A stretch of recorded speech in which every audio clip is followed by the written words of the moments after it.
Okey, baik, kita sambung semula. Untuk siri video yang ketiga ini, saya akan jelaskan bagaimana kita boleh menambah baik ataupun kita nak upgrade performance simpang traffic light kita yang sedia ada daripada level of service F kepada level of service yang lebih baik lah. Okay, dalam pertemuan yang lepas kita dah tengok simpang T junction kita ada dua lorong pada kedua-dua arah dan juga satu lorong pada jalan minor road lah, iaitu jalan limpun.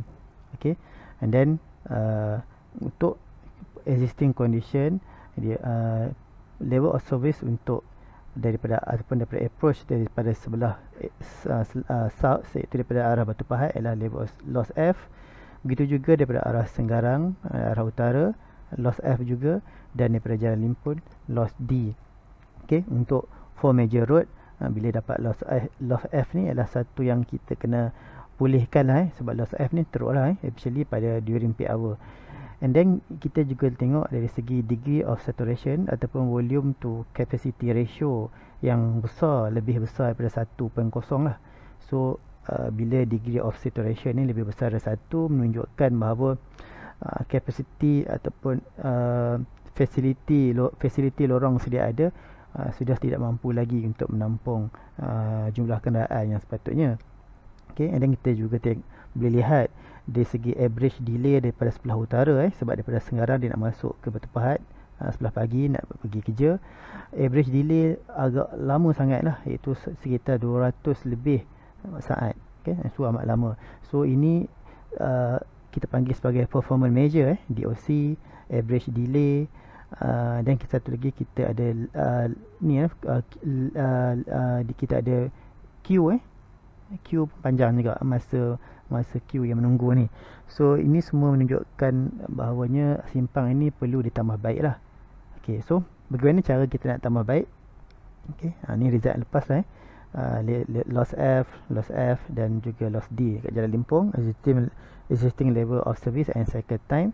And dia punya existing cycle time adalah 110 saat dengan pace time 45, 47 dan 18.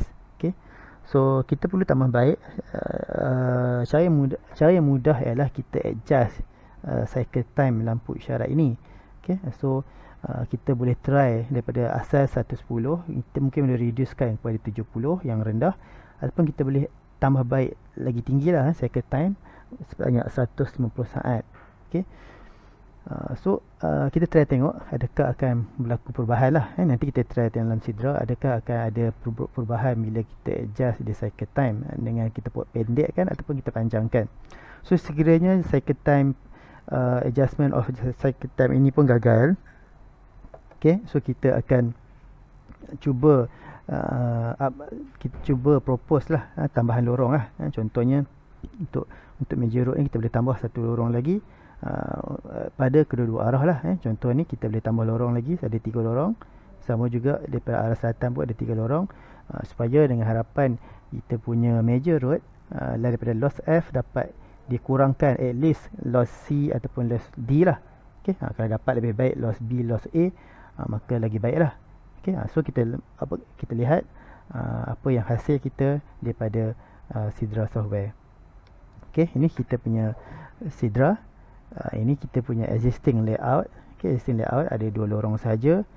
Okay, so apa yang perlu buat ialah kita akan cuba adjust dulu cycle time. So kita pilih kepada pacing and timing. Okay, kita pergi kepada pacing and timing.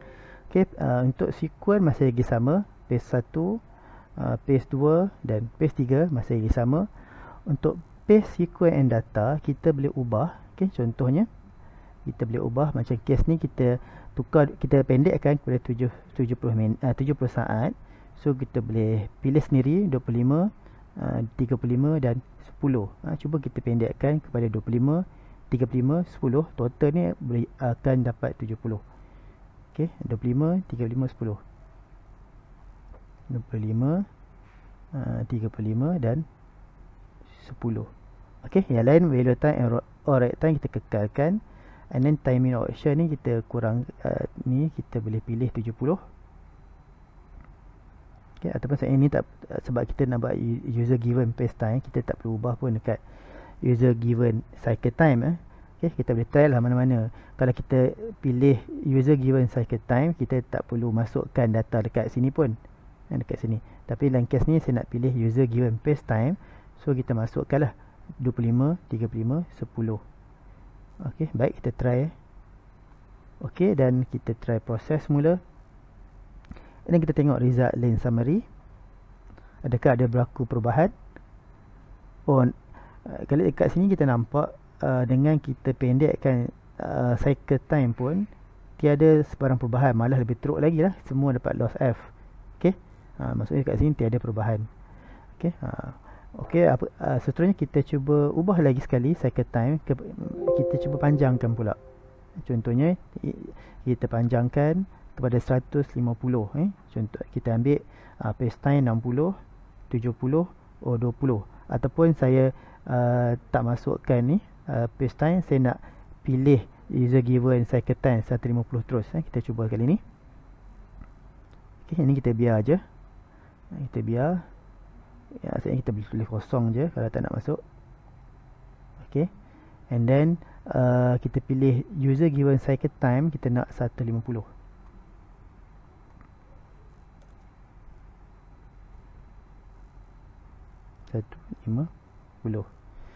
Ok, so apply. Ok, so kita proses. Ini kita tengok summary pun sama juga, tidak banyak perubahan, cuma degree of saturation dah lebih baik. Tengok, degree of saturation dah kurang daripada 1, so dia lebih baik lah. Cuma masih lagi level of service F. And then kalau kita tengok lanes pacing summary. Okay, pacing summary, sebabkan kita pilih tadi adalah user given cycle time 150. So dalam ni Sidra dah pilih kita punya pace time 160, 73 dan 17 lah. Saya boleh tengok ke sini. Okay, so dalam kes ni kita boleh buat kesimpulan bahawa dengan adjustment of cycle time daripada 110 kita kecilkan kepada 670, and then kita cuba sekali lagi kita increase pula kepada 150 maksimum, pun tidak banyak perubahan lah. Okay, tidak banyak perubahan kepada performance measure in term of level of service. Cuma degree of saturation apabila maksimum 150 second cycle time dia dah berkurang daripada 1 lebih tadi kan, dah berkurang. Okay, so kita nak cuba improve lagi supaya level of service ni dapat kita perbaiki lagi. So macam tadi memang saya sebut sedih di awal tadi, daripada bila cycle time pun gagal, kita cuba propose tambahan lorong lah pada major road. Okay, kita cuba dulu. So kita tutup semula.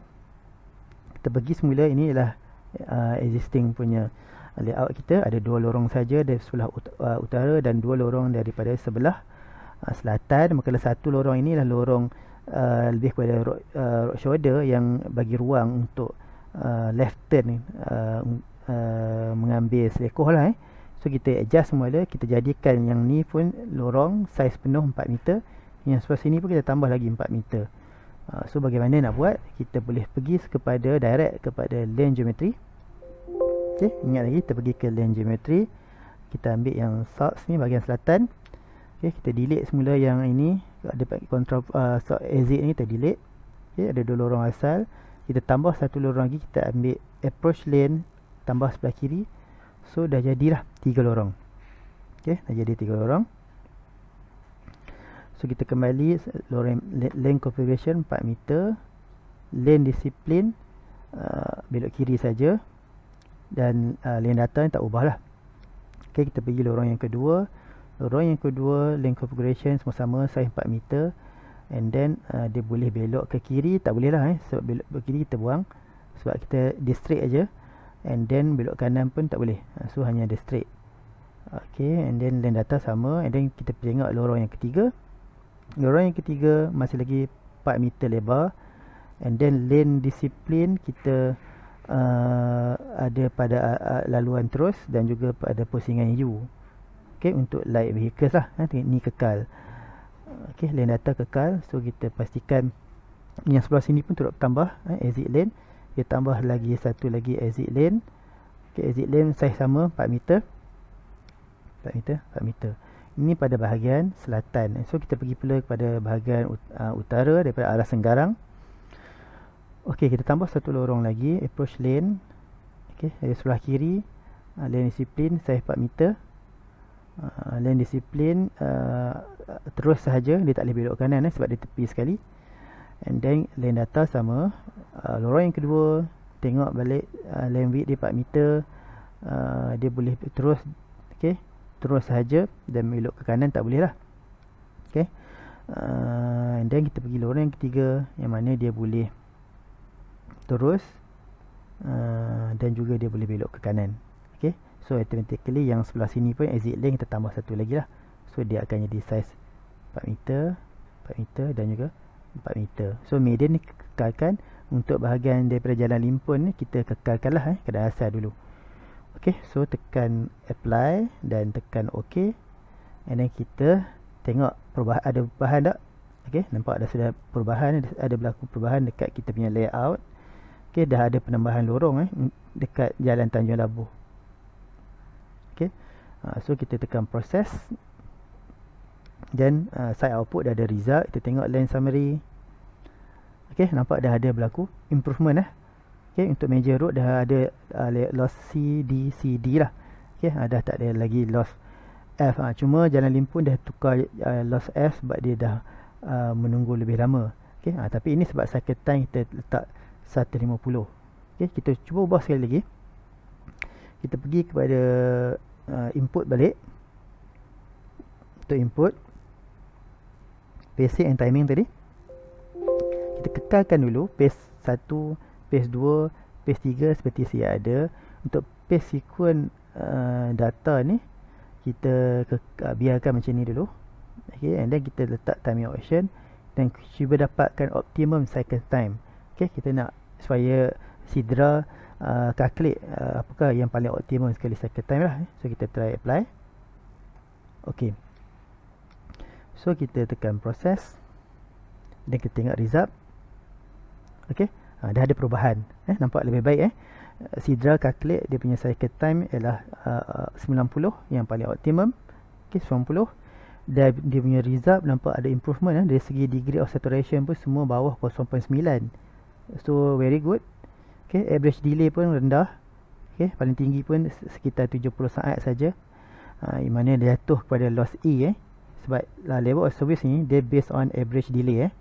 Kalau awak compare balik dekat jadual loss F, dia akan compare dengan average delay kan. So keseluruhannya level of service berada pada keadaan yang memuaskan lah. Kalau tengok tadi loss F semua ni untuk major road, sekarang ada level B, level D dan C.